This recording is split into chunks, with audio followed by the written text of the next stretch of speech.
Porque em análise, a gente cria um ambiente propício para que o sujeito fale e dê nome à sua dor. Na psicanálise, nós acreditamos na cura pela linguagem, cura pela fala. No momento em que eu dou palavras à minha dor, é como se eu pegasse a minha dor, aprisionasse num pote de vidro e agora colocasse ele nas minhas mãos. Eu vejo a razão da minha dor.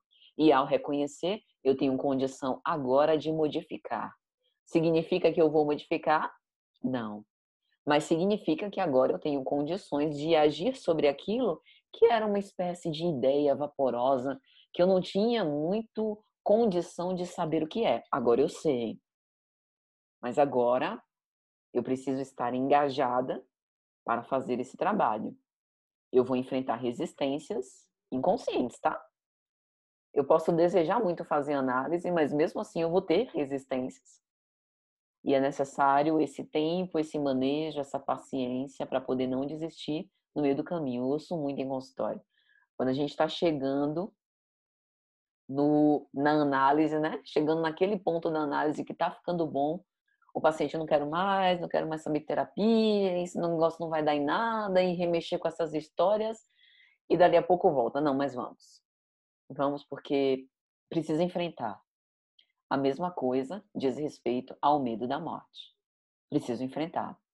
Mas a gente não pode negar que há raízes e causas para o medo da morte que quase sempre estão ligadas a emoções muito profundas, que precisam ser debulhadas, desvencilhadas a pouco e pouco, para a gente conseguir descobrir quais são esses conteúdos inconscientes e ter condição de colocar no potinho de vidro para que o sujeito se reconheça.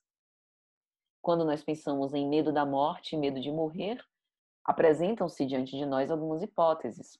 Por exemplo, medo de estar sozinho no mundo sem os entes amados. Eu ouço muito. Meu maior medo é o que meus pais ou meu marido morra e eu fique sozinha no mundo. Pode ser também o medo de abandonar, o contrário, né? Os entes amados. Não, meu maior medo é de morrer e deixar meu filho aí sozinho no mundo. O que vai ser dele, né? Medo de abandoná-lo. Ou medo de nunca mais rever aquele que amou. Veja que aqui nesse ponto há muito a concepção pessoal e subjetiva, né? Do que eu acho que me acontecerá ou que acontecerá aos meus entes queridos após a morte. A depender da convicção que a gente tem, enfrentar isso fica mais ou menos fácil.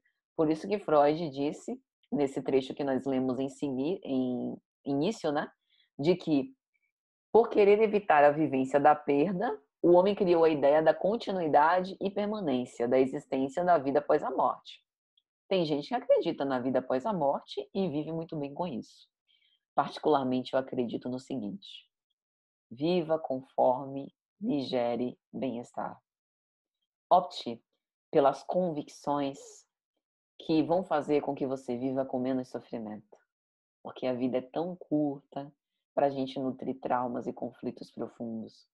A gente pode investir a nossa energia em tratar esses conflitos, com o objetivo de que possamos alcançar esse bem-estar possível, não obstante o grande mal-estar.